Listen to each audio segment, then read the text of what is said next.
Meaning of contract பார்க்க போகிறோம் இந்த டாப்பிக்கில்.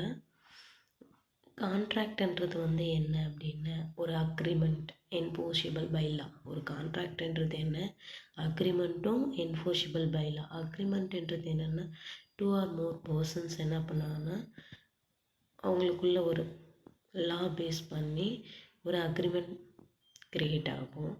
அது சம் ப்ராமிசஸ்ஸு கிரியேட் ஆகும் கொடுத்துருக்காங்க பாருங்கள். Agreement means a promise or set of promises forming consideration for each other. 2 or more பர்சனாக இருக்கலாம். அந்த ரெண்டு ஈச் அதருக்கும் என்ன மேட் ஆகுமோ ப்ராமிஸ் மேட் ஆகும். அந்த ப்ராமிஸ் எதை பேஸ் பண்ணி இருக்கும் அப்படின்னா கன்சிடரேஷன், ஏதோ ஒரு கன்சிடரேஷனை பேஸ் பண்ணியிருக்கோம். அதுதான் அக்ரிமெண்ட் அப்படின்றாங்க. ஒரு அக்ரிமெண்ட்ன்றது லா பேஸ் பண்ணி இருக்கணும் அப்படின்றாங்க. அதான் என்ஃபோர்ஸபிள் பை லா. ஒரு கான்ட்ராக்ட்ன்றது வந்து ஒரு அக்ரிமெண்ட்டாக இருக்கும். அது வந்து லா பேஸ் பண்ணி இருக்கும் இது சொல்கிறாங்க. அந்த ப்ராமிசஸ் வந்து எப்படி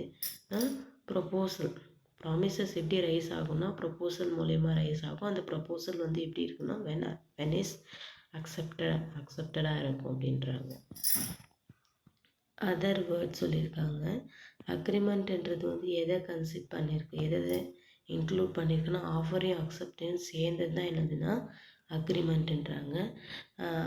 தென் கான்ட்ராக்ட்ன்றது வந்து அக்ரிமெண்ட்டும் என்ஃபோர்ஸபிள் பை லாவும் சேர்ந்தது தான் வந்து கான்ட்ராக்ட். இதுதான் சிம்பிளாக சொல்லலாம். ஒரு கான்ட்ராக்ட்ன்றது அக்ரிமெண்ட் இருக்கணும் ப்ளஸ் என்ஃபோர்ஸபிலிட்டி பை லாவை பேஸ் பண்ணியிருக்கணும் அந்த கான்ட்ராக்ட்.